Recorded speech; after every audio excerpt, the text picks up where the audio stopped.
On le voit pas sur le... Hmm, parfait. Donc, ce matin, nous allons être un peu en continuité avec ce que nous avons dit au moment de la scène. On parlait d'invitation, Dieu qui nous invite. Et on va le faire en étudiant particulièrement un thème, un texte biblique que vous connaissez probablement fort bien. Et puis, on va faire une petite expérience ce matin. Je vais faire une étude, une prédication étude biblique. Vous allez voir la façon dont je vais procéder. Ça va être assez différent des fois où j'ai prêché, mais on va essayer. Puis si ça se produit bien, si ça se passe bien, peut-être recommencer l'expérience. Petite parenthèse, j'ai repoussé la prochaine prédication que je voulais faire au sujet des femmes comme anciennes dans l'Église. Pour deux raisons. On trouvait que ça commençait à faire beaucoup de prédications sur les anciens, sur le thème des anciens. Et puis, on voulait comme vous donner une petite pause. Et deuxième raison, et qui est peut-être aussi la première en réalité, moi, je ne suis pas prêt à prêcher le prochain texte parce que je le trouve beaucoup plus ardu à comprendre que je le pensais. Donc, c'est un peu difficile de vous donner quelque chose sans moi-même me positionner, même si je ne vous donnerai jamais ma position pour l'instant, mais je n'ai pas encore une compréhension assez exacte du texte en question. C'est un texte dans Timothée, un Timothée. Donc voilà, alors je suis allé avec ce texte que nous allons lire ensemble. On se posait la question, les gens à l'arrière, est-ce que vous voyez bien avec le nouvel écran? Oui, parfait, merci. Donc, Luc 14, versets 7 à 11. Ayant remarqué comment les invités cherchaient tous les places d'honneur, il leur dit cette parabole. Jésus, évidemment. Si quelqu'un t'invite à un repas de noces, ne va pas t'installer à la place d'honneur. Peut-être y a-t-il, parmi les invités, un personnage plus important que toi. Et celui qui vous a invité, l'un et l'autre, viendra-t-il te dire, cède-lui cette place. Il te faudra alors honteusement gagner la dernière place. Non, quand tu es invité, va au contraire te mettre tout de suite à la dernière place. Alors, quand ton autre entrera dans la salle, il te dira, mon ami, il y a une bien meilleure place pour toi, ou une place bien meilleure pour toi. Viens t'asseoir plus haut. Ainsi, tu seras honoré devant tous les convives. En effet, celui qui s'élève sera abaissé, et celui qui s'abaisse sera élevé. Là, je demande tout de suite pardon aux gens qui sont assis dans la dernière rangée. Mais si les rangées d'à l'avant sont souvent très vides dans bien des églises, et je ne sais pas si vous avez déjà remarqué, mais c'est la faute de ce passage biblique. Et bien souvent, on voit des gens qui s'assoient toujours à l'arrière, sous prétexte qu'ils font ici ce que le texte enseigne. Puis j'ai même entendu des frères dans le passé me dire que pour eux, c'était important de s'asseoir à l'arrière parce que ça démontrait l'humilité qu'ils avaient pour Dieu. Et j'ai vu des pasteurs s'asseoir à l'arrière avec cette même compréhension. Mais est-ce vraiment l'humilité dont Jésus parle ici? Est-ce que d'aller s'asseoir à l'arrière, c'est s'abaisser pour ensuite peut-être être élevé? Non, c'est pas ça. La réponse est non. Même que ça peut être une occasion d'un grand orgueil, de, de, de savoir que les gens nous regardent d'être assis à l'arrière et qu'ils pensent peut-être que nous sommes spirituels. Ça peut faire un petit velours, hein, à l'amour propre. Alors, il faut se poser la question, est-ce que c'est une bonne application du texte? Et la réponse est non. Et on va voir pourquoi. Et quand on va étudier le texte en question et tout le contexte, il est évident qu'ici, Jésus a une autre intention.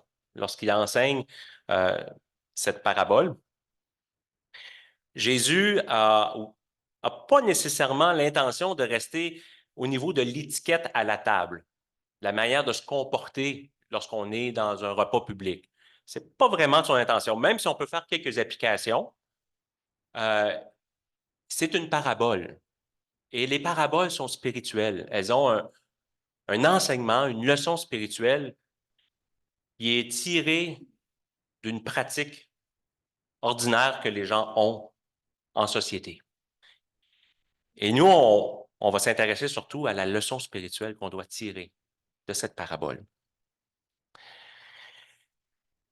Si vous voulez savoir qu'est-ce qu'il y a dans le cœur d'une personne, allez dans les repas, dans les noces, allez où il y a des repas où il y a plein de gens qui sont invités et regardez comment les gens sont. Regardez comment l'autre ou les invités se comportent. Et là, vous allez voir qu'est-ce qu'il y a vraiment dans le cœur des gens. C'est un peu comme une fenêtre, un repas, qui nous permet de voir si les gens sont bons, si les gens sont cruels envers les autres, si les gens ont une attitude arrogante, si les gens ont une attitude humble. C'est vraiment intéressant, les repas, parce qu'ils nous enseignent beaucoup de choses. Ils nous permettent d'observer l'homme dans ses bons comme dans ses moins bons côtés. Et c'est pas pour rien que le repas est souvent un contexte dans lequel Jésus a parlé, ou il a pris souvent le repas comme outil pour faire une parabole.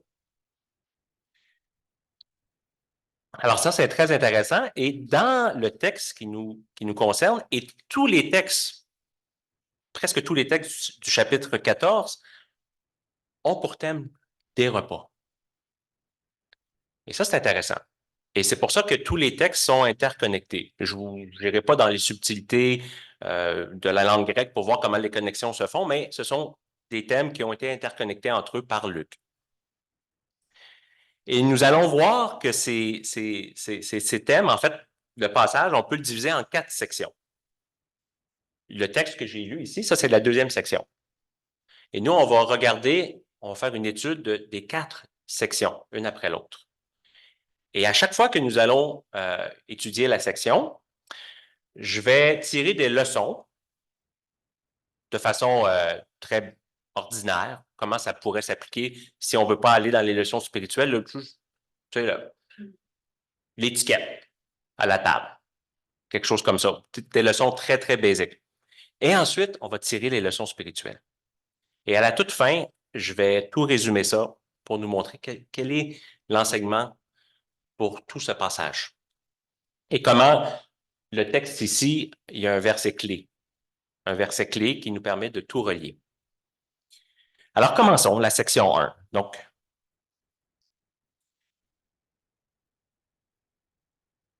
ouais, c'est bon. Je l'avais tantôt, hein? OK. C'est parce que moi, ici, j'ai un retard. Ouais. Si vous voulez, ramenez-moi du pain. Je vais en manger encore trop. Alors, section 1. Et la façon dont je vais procéder, chaque fois que vous voyez un mot en jaune, je vais commenter. OK? Et on va procéder comme ça. Donc, je vais arrêter la lecture et je vais commenter et je vais vous donner des notions qui appartiennent à l'exégèse, qu'on appelle l'étude biblique, pour que vous puissiez comprendre le texte. Parfait? C'est ça la nouveauté dont je vous parlais. Je n'ai jamais fait ça comme ça. On va essayer. Alors, un jour de sabbat, Jésus est invité pour un repas chez l'un des dirigeants du parti pharisien. Alors, ici, on parle d'un homme important, un pharisien, un dirigeant. Donc, il y avait des pharisiens ordinaires qui n'avaient pas nécessairement de position, et lui, c'est un homme très, très important. Alors, ça implique certaines choses. Ceux qui étaient à table avec lui l'observaient attentivement. Et la raison pour laquelle ils l'observent, c'est qu'ils s'apprêtent à tendre un piège à Jésus. Ils veulent le pogner, comme on dit en bon québécois. Alors, ils l'observent attentivement. Comment Jésus va-t-il réagir? Or, il y avait là un homme, et c'est cet homme le piège. On ne sait pas comment l'homme est apparu là, mais ce qu'on sait, c'est qu'il ne devrait pas être là. Et il est fort probable que soit les pharisiens l'ont laissé entrer dans le lieu du repas parce que c'était des lieux ouverts où les gens pouvaient venir, ou bien ils l'ont droppé là. Quoi qu'il en soit, c'est certain qu'ils veulent savoir comment Jésus va réagir à la présence de cet homme malade un jour du sabbat. Un jour du sabbat où, selon les pharisiens, on ne peut pas guérir parce que c'est du travail. OK? Donc, le corps de cet homme, était couvert d'œdème, la rétention d'eau. Les gens qui souffrent à cause de la rétention, c'était la rétention d'eau. C'était une maladie qui existait aussi à cette époque-là et on appelait ça des œdèmes. Donc, c'est un homme qui est malade et qui va pas bien. Puis, quand tu fais de la rétention d'eau, c'est évident que tu vas pas bien, que tu as une maladie. Jésus prit la parole et s'adressa aux enseignants de la loi et aux pharisiens. Est-il permis, oui ou non, de guérir quelqu'un le jour du sabbat? À son tour, Jésus pose une question piège. Ils ne répondirent rien. Sans aller dans les détails, parce que ce n'est pas le propos de mon message, Jésus a piégé les pharisiens. Ils ne savent plus quoi répondre. Parce que la question est vraiment une question piège. Et peu importe la réponse que les pharisiens vont donner, ils sont perdants. Ils répondent oui ou non, ils sont perdants.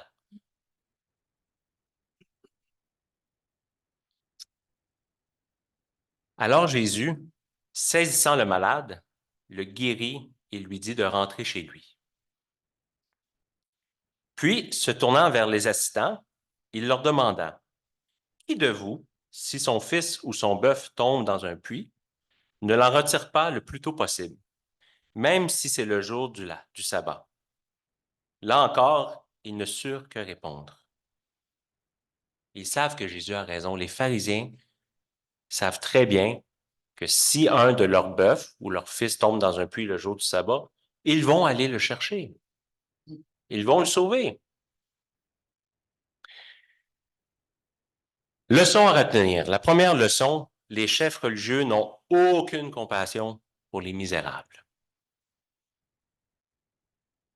Pour eux, sortir leur fils ou un bœuf d'un puits le jour du sabbat, ça ne leur cause aucun problème de conscience, même si c'est en contradiction, non pas avec la loi, mais avec leur compréhension de la loi. Pas de problème, non. C'est certain, je vais le sortir, c'est mon fils, c'est mon bœuf. Je ne veux pas qu'il meure là. Mais guérir un malade le jour du sabbat, pas question. Et plusieurs fois, les pharisiens ont tenté de prendre Jésus au piège parce qu'il guérissait des gens le jour du sabbat. Mais pire encore, ici, les pharisiens se servent d'un homme malade, méprisable, le jour du sabbat pour prendre au piège Jésus. Donc, non seulement ils manquent de compassion, mais ils poussent la note à faire de cet homme l'outil de leur façon d'être vindicatif envers Jésus. Mais Jésus a compassion de cet homme. Jésus ne rejette pas les gens qui sont misérables. Au contraire, il a accueilli cet homme. Même, il l'a saisi, il l'a touché. Et il a répondu à son besoin profond, c'est-à-dire d'être guéri.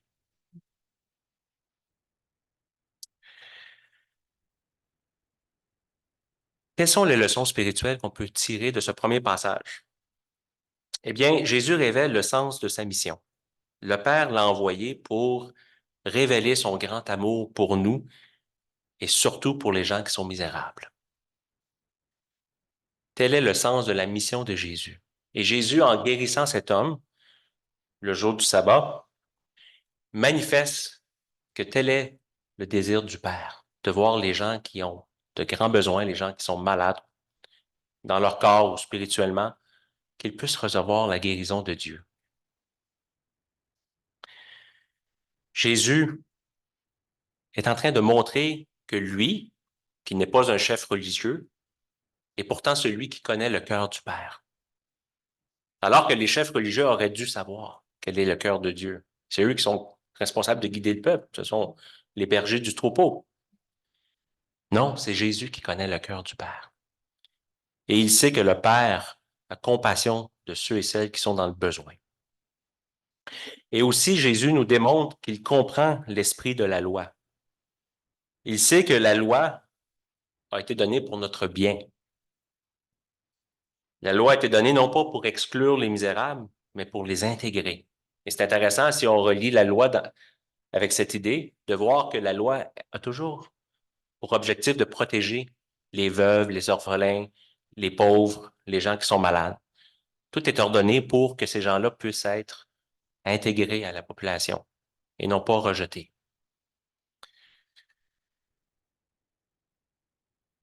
Deuxième section, c'est le passage que nous avons lu au tout début. Et je vais le relire encore en commentant. Alors, ayant remarqué, là c'est intéressant.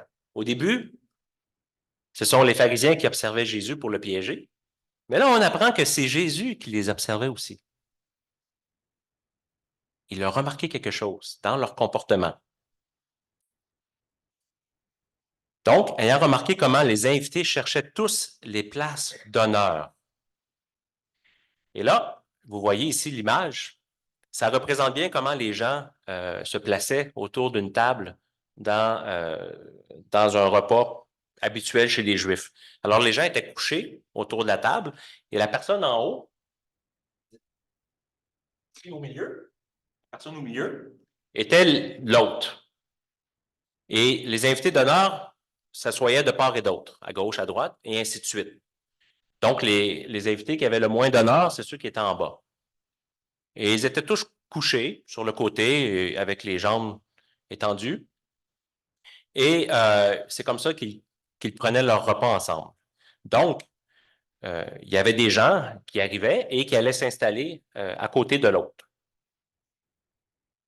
Donc, ils allaient se coucher littéralement à cette place-là. Donc, Jésus ayant remarqué ça, il leur dit cette parabole. Et comme je le dis tout à l'heure, c'est un enseignement spirituel. Si quelqu'un t'invite à un repas de noces, donc ici, on change de contexte. Là, on ne parle plus nécessairement du même type de repas. Donc ici, la configuration pourrait changer parce que les gens le faisaient autrement. Ils n'avaient pas nécessairement une configuration avec des tables placées de la même façon. Ne va pas t'installer à la place d'honneur. La place d'honneur à côté dans un mariage, ce serait à côté des mariés, n'est-ce pas? Donc, c'est pour ça que je vous dis que la configuration peut être différente. Ne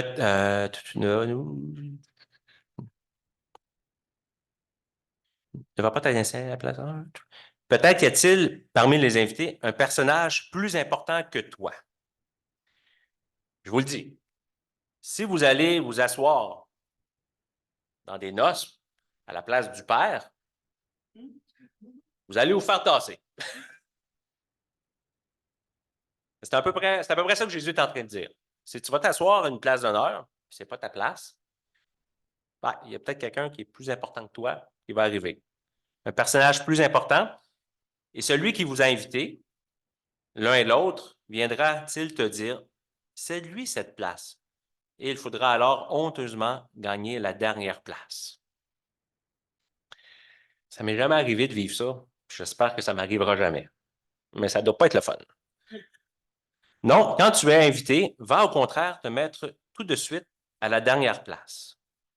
Alors, quand ton autre entrera dans la salle, il te dira, mon ami, il y a une place bien, bien meilleure pour toi. Viens t'asseoir plus haut. Ainsi, tu seras honoré devant tous les convives. En effet, celui qui s'élève sera abaissé et celui qui s'abaisse sera élevé. Et ici, c'est le texte, le passage, le verset pivot dont je vous parlais, qui nous permet de comprendre tous les autres passages dans le chapitre. Alors, la première leçon, basique, Jésus donne une leçon d'humilité aux pharisiens.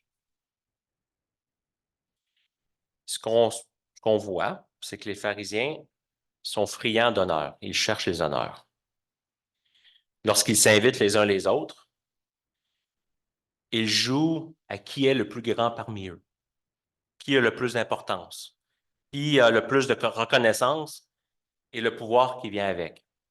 Qui va avoir l'honneur, en fait, ils se disent tous qu'ils ont l'honneur d'être à côté de l'autre. Ça, c'est ma place. Moi, là, je suis plus important que les autres ici, c'est moi qui se couche là.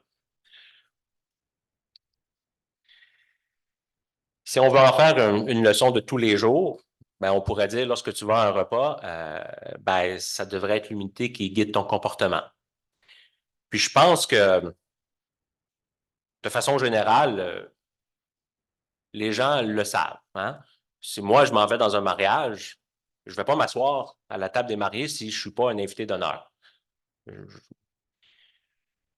Mais encore là, hein, on peut penser qu'on devrait s'asseoir à une table beaucoup plus proche des mariés. Puis là, on se plaint parce que, ouais, mais ils m'ont mis tellement loin des mariés. Tu sais, c'est facile d'avoir de l'orgueil dans des situations comme ça. Puis de se dire qu'on est plus important puis qu'on aurait dû avoir une meilleure place. Donc, si on veut tirer une leçon très terre à terre, on pourrait dire, ben, allons s'asseoir quelque part où on est pas mal safe. Là. On sait qu'on ne va pas prendre la place de quelqu'un de plus important que nous.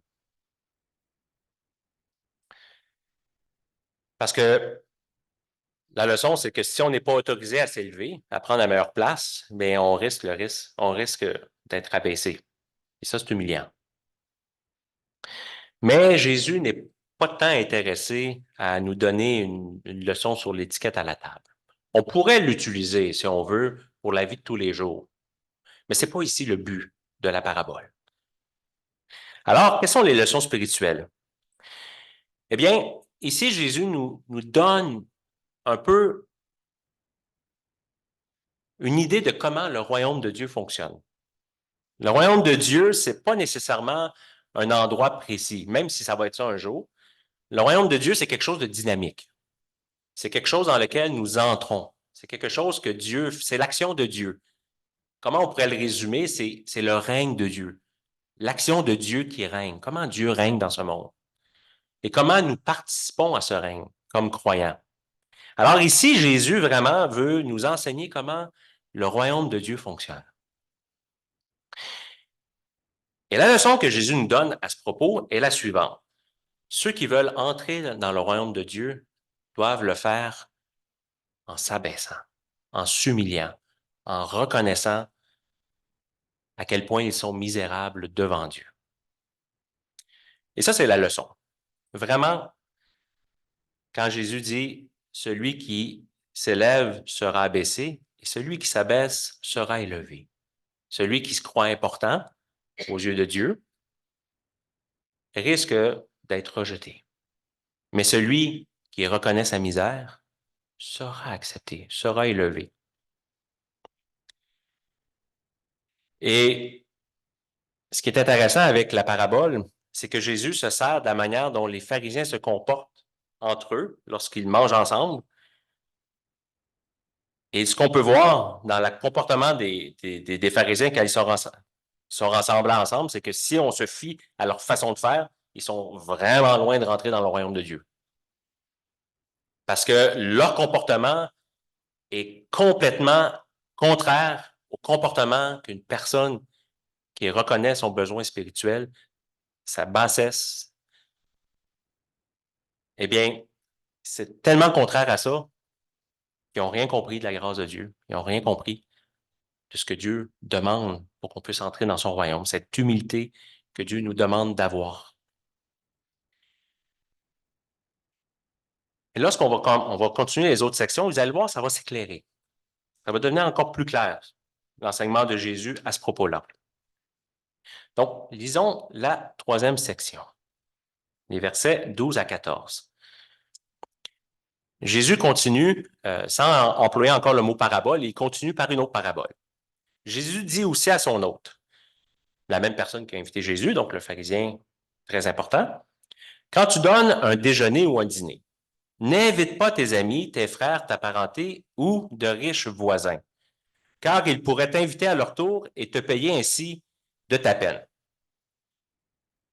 Je n'ai pas mis en jaune, mais je fais quand même une parenthèse ici, si on prenait ça à la lettre, là, puis c'est juste des leçons pour la vie de tous les jours, on n'inviterait plus nos amis, nos frères, nos voisins. On serait interdit de le faire. Donc, c'est pour vous montrer à quel point on ne peut pas interpréter comme ça. Parce qu'on arrêterait de vivre, là. Vous voyez, c'est vraiment une notion spirituelle que Jésus veut nous enseigner. Donc, si tu donnes une réception, invite des pauvres, des estropiés, des paralysés, des aveugles. Autrement dit, et c'est le mot que je prends souvent ici, les misérables de ce monde.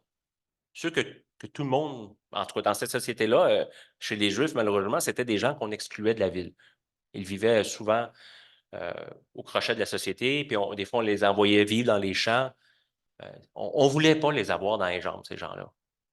Ils dérangeaient, puis ils n'étaient pas agréables à voir, puis ce n'étaient pas des gens avec qui on voulait être vu non plus.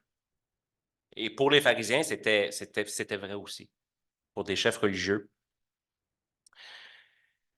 Si tu fais cela, tu en seras. Non, si tu donnes une réception, c'est ça. Si tu fais cela, tu en seras très heureux, précisément parce que ces gens-là n'ont pas la possibilité de te rendre l'appareil. Et Dieu te le revaudra lorsque les justes ressusciteront.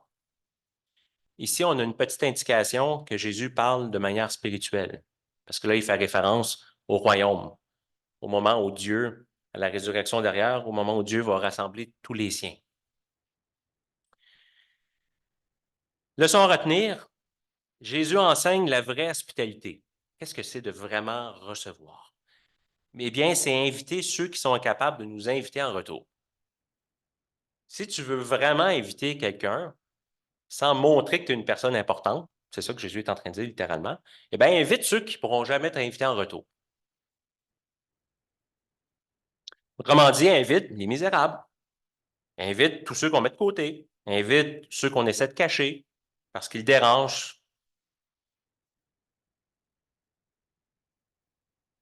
Mais inviter comme ça, là, c'est un aspect de l'humilité. Il faut vraiment mettre son ego de côté pour dire, OK, moi, je vais inviter juste les misérables, juste ceux qu'on ne veut pas voir. Et Jésus est en train de leur dire, ben, agissez comme ça. Au lieu de vous inviter les uns les autres pour essayer d'être le premier, avoir la meilleure place, montrer que vous avez du pouvoir, que vous avez de la reconnaissance, puis arrêtez tous ces gens-là que vous invitez, peuvent faire la même chose, ils peuvent vous inviter en retour pour essayer aussi de montrer qu'ils ont du pouvoir, qu'ils ont de la reconnaissance. Mais au lieu de faire ça, là, allez donc inviter ceux qui en ont vraiment besoin, puis ceux qui ne pourront jamais vous rembourser. Pas sûr, c'était évident pour eux.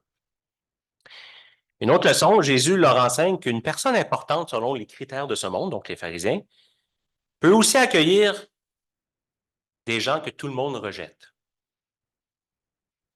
Mais surtout les pharisiens, dont leur rôle consistait essentiellement à enseigner le plan de Dieu et à montrer le bon exemple au peuple.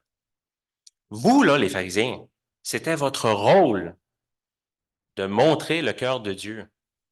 Donc, d'accueillir ces gens-là, qui sont misérables, et de leur enseigner la guérison et le pardon de Dieu. Vous devriez montrer l'exemple, mais vous ne le faites pas.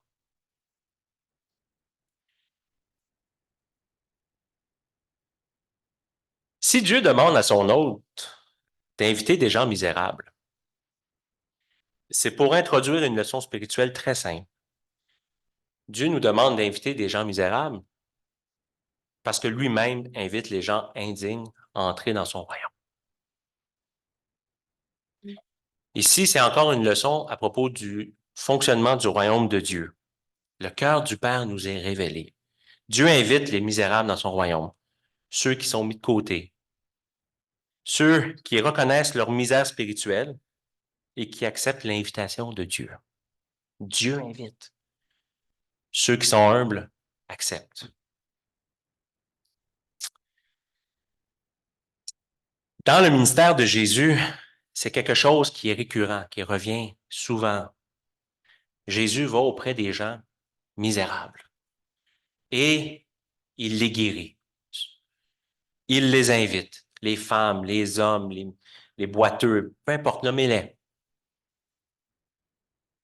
Jésus nous révèle le cœur du Père constamment dans son ministère. Et les pharisiens ne comprenaient pas ce comportement de Jésus parce qu'ils avaient en tête un Messie politique qui allait être puissant, armé avec ses légions de soldats, qui allait venir et reprendre possession de la terre promise qui avait été dépossédée par les Romains. Mais c'est pas ce que Jésus fait. Il vient guérir. Voyons, c'est un Messie, c'est impossible. Il ne peut pas être le Messie. Et pourtant, c'était ce que Dieu voulait. Et c'est ce que Jésus tentait de leur communiquer.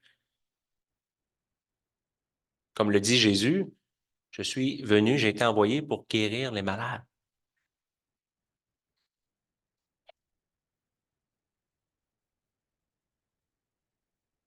De toute évidence, les pharisiens ont échoué lamentablement à ce titre, d'exprimer le cœur de Dieu pour ces gens-là.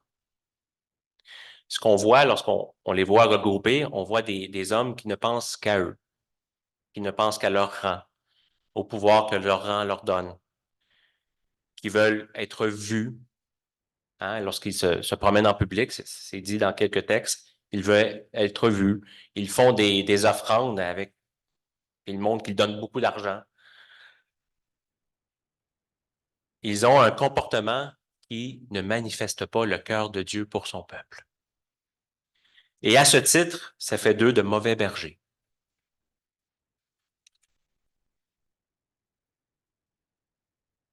Continuons avec la dernière section. À ces mots, l'un des convives dit à Jésus, « Qu'il est heureux celui qui prendra part au banquet dans le royaume de Dieu. » En disant le mot royaume, cet invité comprend que Jésus accorde un sens spirituel aux paraboles qu'il vient de dire. Et là, ici, on a l'indication claire. Lui, il a compris que Jésus est en train de parler du royaume. Puis là, il se dit, oh, ça doit être un endroit vraiment fantastique, le royaume, hein? Tout le monde est humble. Parce qu'on reçoit uniquement ceux qui sont humbles dans le royaume, hein? Ça doit être le fun, ça. Pas de compétition de personne. Fait que lui, il comprend un truc. Puis il est content, tu sais. Wow, heureux celui qui entre dans le royaume de Dieu puis qui prend un repas là. Tu sais, j'aimerais ça, moi. Ça, c'est probablement celui qui était le plus humble de la gang. Il était peut-être assis en bas. Je ne sais pas, là. Mais il a compris quelque chose. Mais malheureusement, sa compréhension est limitée. Lui, il pense que Jésus parle d'un repas. Mais c'est pas ça. Jésus n'a pas en tête les repas. Jésus nous parle, et c'est là la notion dominante dans ces textes, d'invitation. Dieu qui invite. Les repas, c'est juste un prétexte. Un prétexte pour donner une leçon spirituelle. Et la leçon, dans tous les textes, c'est celui qui invite. Dieu. Et ça, il ne l'a pas compris. Lui, il pense au royaume de Dieu. Plus tard, hein, quand on va être dans le royaume de Dieu, wow, on va être heureux. Mais non, mais c'est pas là, là. C'est pas là, là, le point. Le point, c'est maintenant. Dieu invite. Comment te comportes-tu? Quelle est ta réaction devant l'invitation de Dieu?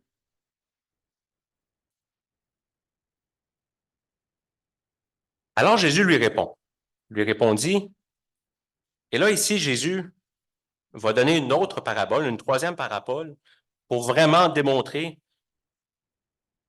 que son enseignement consiste à montrer que Dieu invite des hommes et la réponse qu'il convient de lui donner. Et là, il lit cette parabole. Un jour, un homme, et là, on va essayer de comprendre qui sont les personnages. Donc, un jour, un homme, et cet homme, c'est Dieu. Ici, l'homme représente Dieu dans la parabole. Avait organisé une grande réception. Il avait invité beaucoup de monde. Ici, beaucoup de monde, ce sont les invités qui représentent les chefs religieux. Donc là, vous commencez à voir où la parabole s'en va. Jésus est en train de critiquer encore les pharisiens. Lorsque le moment du festin arriva, il envoya son serviteur dire aux invités. Ici, le serviteur, c'est Jésus. Venez maintenant, tout est prêt. Mais ceux-ci s'excusèrent tous l'un après l'autre. C'est fatigant, ça, quand tu invites du monde, puis ils se décommandent tous. Le premier lui fit dire, « J'ai acheté un champ et il faut absolument que j'aille le voir. Excuse-moi, je te prie. » Et là, le texte est humoristique ici, parce que Jésus nous donne des raisons qui sont vraiment futiles pour refuser l'invitation. Parce que c'est quelqu'un d'important, semble-t-il, qui invite. Puis là, il donne des raisons futiles, dont celle-là. Il faut que j'aille voir mon champ. Un autre dit, je viens d'acquérir 5 paires de bœufs et je m'en vais les essayer. Excuse-moi, je te prie. OK. Un autre encore dit, je viens de me marier, il m'est donc impossible de venir. Ça ne nous dit pas s'il avait déjà eu la lune de miel, puis il était revenu. Il vient de se marier, c'est fait. Quand le serviteur fut de retour auprès de son maître, il lui rapporta toutes les excuses qu'on lui avait données. Alors le maître de la maison se mit en colère, à juste titre, et dit à son serviteur, « Dépêche-toi, va-t'en sur les places et dans les rues de la ville. » Ici, les rues de la ville, ça représente le peuple juif. Donc les gens, la masse, pas les pharisiens, le reste du monde. Et amène ici les pauvres, les estropiés, les aveugles, les paralysés. Donc ceux qui probablement vont dire oui, parce qu'ils ne sont pas si importants que ça. Ils n'ont rien d'autre à faire. Au bout d'un moment, le serviteur vint dire, « Maître, j'ai fait ce que tu m'as dit, mais il y a encore de la place. » Eh bien, lui dit le maître, « Va sur les chemins le long des haies. » Et ici, ça représente le reste du monde, les païens, ceux qui ne sont pas juifs. « Et fais en sorte que les gens viennent pour que ma maison soit pleine. » Une chose est sûre, pas un seul des premiers invités ne goûtera à mon festin. Et là, c'est une critique envers les pharisiens. Vous, les dirigeants, qui avez été invités les premiers, vous n'allez pas venir à mon festin. Et là, Jésus explique à cet homme qui a dit, heureux celui qui s'assoit dans le royaume de Dieu pour manger le repas. Il est en train de lui dire, non, non, non, c'est pas ça ici, là. Ici, c'est, je vous invite, Dieu vous invite. Est-ce que vous allez dire oui? Allez-vous accepter l'invitation? Parce que si vous ne le faites pas, vous allez être rejeté. Et ce que je vais faire, c'est que je vais aller en inviter d'autres. Alors ici, la leçon est essentiellement spirituelle. Alors, on va tout de suite plonger dans les leçons à retenir qui sont spirituelles. Ce que l'on voit, c'est que Dieu invite tous les hommes. Dieu invite tous les hommes à entrer dans son royaume, que ce soit les dirigeants religieux de son peuple, le peuple lui-même et les autres nations. Dieu a d'abord invité les chefs religieux à joindre leur royaume et honnêtement, c'était normal qu'il agisse ainsi. C'était l'ordre naturel des choses. Jésus est d'abord allé voir les bergers du peuple à qui le troupeau avait été confié. Ceux qui connaissent les notions de leadership, quand tu veux faire avancer quelque chose, tu vas d'abord voir tes leaders naturels, ou ceux qui sont nommés, là, leaders, puis c'est eux que tu vas convaincre en premier. Puis ensuite, eux vont faire le travail, ils vont faire la job de convaincre les autres. Mais Jésus fait la même chose. C'est normal. C'est leur rôle, c'est leur responsabilité aux leaders de prendre soin du peuple et de montrer quel est le cœur de Dieu, de montrer au peuple que ce Père céleste les invite à entrer dans le royaume. Alors Jésus leur a offert à eux le royaume en premier, il les a invités en premier. Ils ont refusé. C'est malheureux, mais c'est comme ça que ça s'est produit. Leur orgueil leur a empêché de reconnaître qui était le Messie. Ils croyaient que leur connaissance de la loi était tellement solide. Ils accordaient une telle importance à la loi qu'ils ne comprenaient plus qui était l'auteur de la loi, qui est Dieu. Et quel est le cœur de ce Dieu qui a donné cette loi? Ils ne le voyaient plus. Pour eux, la loi était une manière de créer un statut social et de faire des distinctions parmi les gens. Il y a les gens importants, il y a les pauvres, il y a le peuple. Et ils avaient aussi beaucoup de respect. Hein? Et puis ils ne voulaient pas perdre tout ce respect que la loi leur donnait, leur connaissance de la loi. Le peuple honorait ces hommes. Tu sais, nous, on regarde les pharisiens aujourd'hui et on se dit, ah, c'était pas fin. Mais à l'époque, c'était des gens hyper importants. C'était des gens hyper respectés. Quand un pharisien rentrait chez vous, tu lui laissais la place d'honneur. Mais ils ignoraient tout de la bonté de Dieu. Ils ont échoué à être les guides du peuple, les bergers d'Israël. Alors Dieu s'est tourné vers le reste de son peuple. Il est allé chercher ceux que ces gens-là ne voulaient pas aller chercher. Il est allé directement auprès des miséreux. Jésus est allé directement auprès des gens que les pharisiens ne voulaient pas accueillir.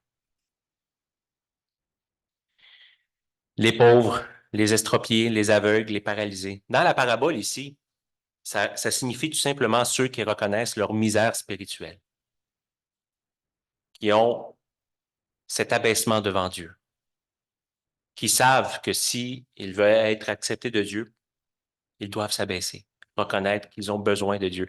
Donc, on ne parle pas ici de vraiment des gens malades comme tels. On parle tout simplement des gens qui reconnaissent leurs besoins spirituels profonds. Et ensuite, parce qu'il y avait encore de la place, parce que le royaume de Dieu est grand, Dieu est allé chercher et inviter les gens des autres nations.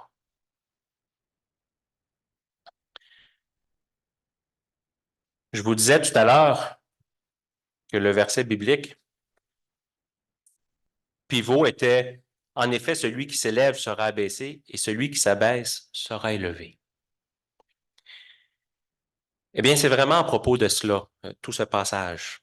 C'est à propos de cette invitation que Dieu fait et de cette manière d'accepter l'invitation, c'est-à-dire s'abaisser, reconnaître sa misère spirituelle, accepter avec humilité qu'on a besoin de Dieu. Donc, ces quatre sections nous enseignent les thèmes suivants. Premier thème, Dieu invite tous les hommes à entrer dans le royaume. Tel est le cœur du Père. Deuxièmement, ceux qui s'abaissent et reconnaissent leur misère entreront dans le royaume. Ceux qui reconnaissent la bonne nouvelle de Jésus-Christ, l'évangile qui nous a été donné, qui nous dit que nous sommes pécheurs et que sans sa grâce, il nous est impossible de recevoir le pardon de Dieu et d'être réconcilié avec lui. Et une troisième application, ça nous enseigne quel est le vrai comportement d'un disciple dans le royaume de Dieu ici-bas,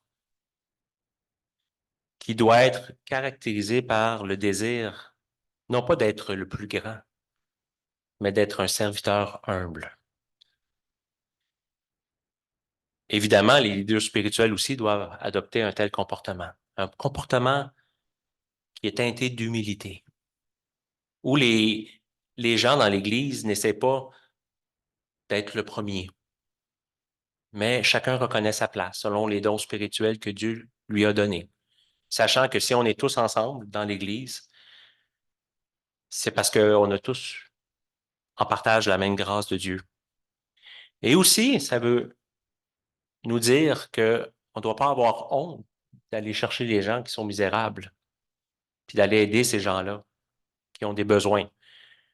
Pas uniquement les misérables sur le plan physique, mais aussi, en réalité, tout le monde qui reconnaît sa misère spirituelle. Mais surtout ceux qui ont de la misère dans la vie, qui l'arrachent, qui en arrachent. Faisons pas comme les pharisiens, autrement dit. Si quelqu'un rentre ici qui sent pas bon, parce que ça fait des jours qu'il ne s'est pas lavé en raison de la schizophrénie et parce qu'il ne prend pas ses médicaments, hein, notre premier réflexe, c'est de ne pas vouloir être avec cette personne-là. Mais c'est pas comme ça que Dieu le voit. Dieu est un Père. Dieu est plein de compassion. Et il veut qu'on manifeste la même compassion. En effet, celui qui s'élève sera abaissé et celui qui s'abaisse sera élevé. Que Dieu puisse nous donner la force de toujours nous abaisser. Amen.